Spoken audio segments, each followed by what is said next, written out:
بسم اللہ الرحمن الرحیم۔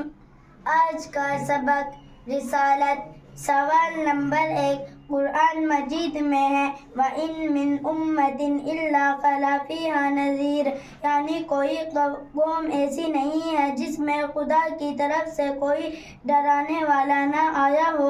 اور دوسری جگہ فرمایا ہے وَلِكُلِّ قَوْمٍ هَادٍ، یعنی ہر قوم کے لیے ہدایت کرنے والا بھیجا گیا ہے۔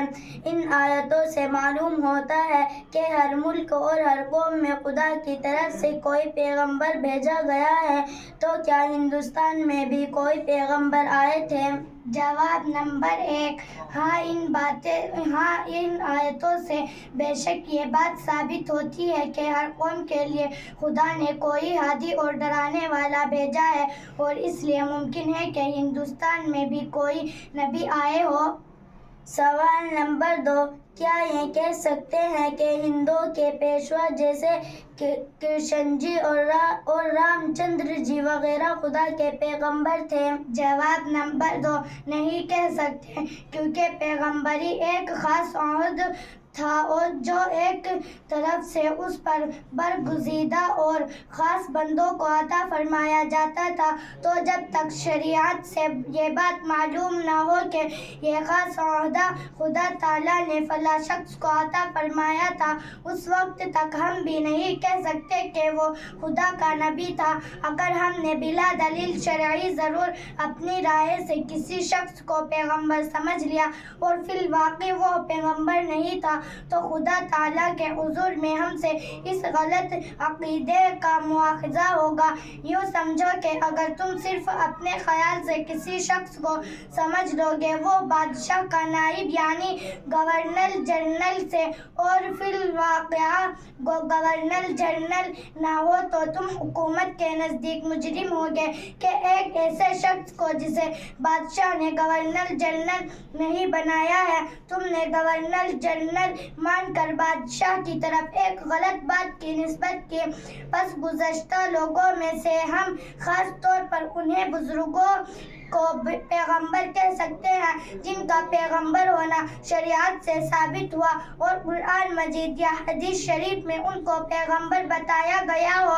ہندوؤں یا اور قوموں کے پیشواؤں کے متعلق ہم زیادہ سے زیادہ اس قدر کہہ سکتے ہیں کہ اگر ان کے عقائد اور اعمال درست ہو اور ان کی تعلیم آسمانی تعلیم کے خلاف نہ ہو اور انہوں نے خلق خدا کی ہدایت اور رہنمائی کا کام بھی کیا ہو، تو ممکن ہے کہ وہ نبی ہو، مگر یہ کہنا کہ وہ یقیناً نبی تھے بے دلیل بات اور اٹکل کا تیر ہے۔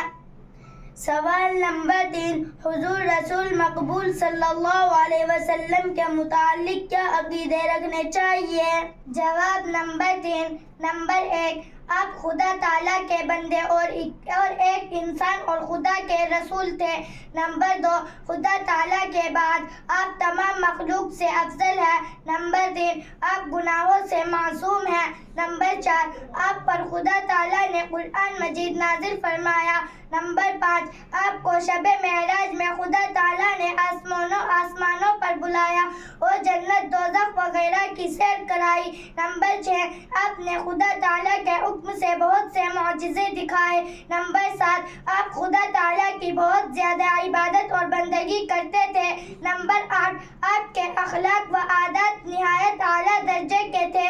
نمبر 9، آپ کو خدا تعالیٰ نے بہت سی گزشتہ اور آئندہ باتوں کا علم عطا فرمایا تھا جن کی آپ صلی اللہ علیہ وسلم نے اپنی امت کو خبر کر دی۔ نمبر 10، آپ کو خدا تعالیٰ نے تمام مخلوق سے زیادہ علم عطا فرمایا تھا، لیکن آپ عالم الغیب نہیں تھے، کیونکہ عالم الغیب ہونا صرف خدا تعالیٰ کی شان اور اسی کی خاص صفت ہے۔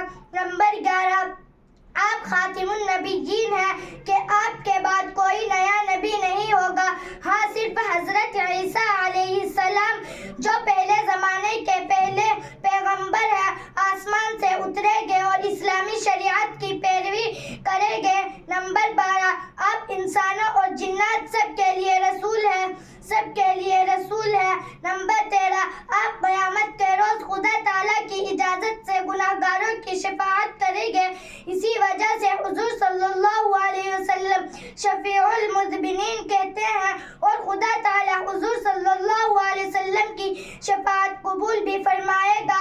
نمبر 14، آپ نے جن باتوں کا حکم کیا ہے ان پر عمل کرنا اور جن سے منع کیا ہے ان سے باز رہنا، اور جن واقعات کی خبر دی ہے ان کو اسی طرح ماننا اور یقین کرنا امت پر ضروری ہے۔ نمبر 15، آپ کے ساتھ محبت رکھنا اور آپ کی تعظیم اور تکریم کرنا ہر امتی کے ذمہ لازم ہے، لیکن تعظیم سے مراد وہی ہے تعظیم ہے جو شرعی قاعدے کے موافق ہو، اور خلاف شرع باتوں کو تعظیم یا محبت سمجھنا نادانی ہے۔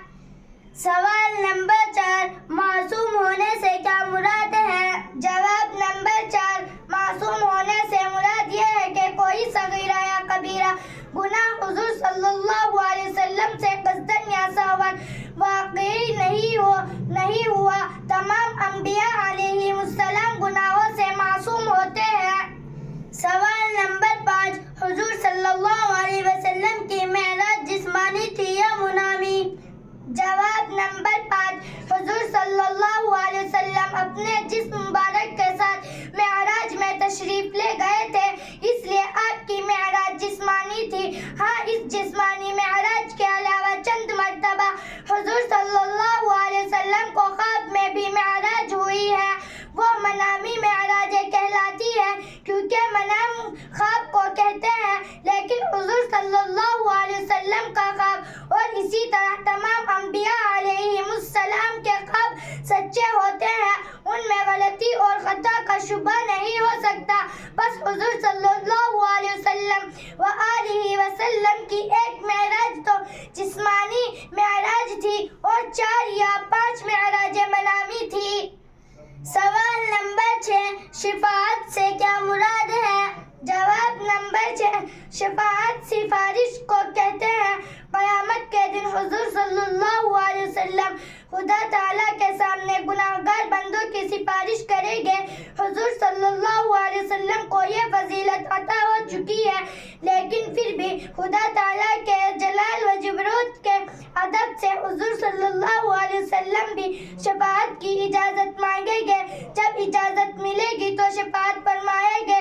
حضور صلی اللہ علیہ وسلم کے علاوہ اور انبیاء اور اولیاء، شہداء وغیرہ ہم بھی شفاعت وقت کریں گے، لیکن بلا اجازت کوئی شخص شفاعت نہ کر سکے گا۔ سوال نمبر 7، کسی قسم کے گناہوں کی معافی کے لیے شفاعت ہوگی؟ جواب نمبر 7، سوائے کفر اور شرک کے باقی تمام گناہوں کی معافی کے لیے شفاعت ہو سکتی ہے۔ کبیرہ گناہوں والے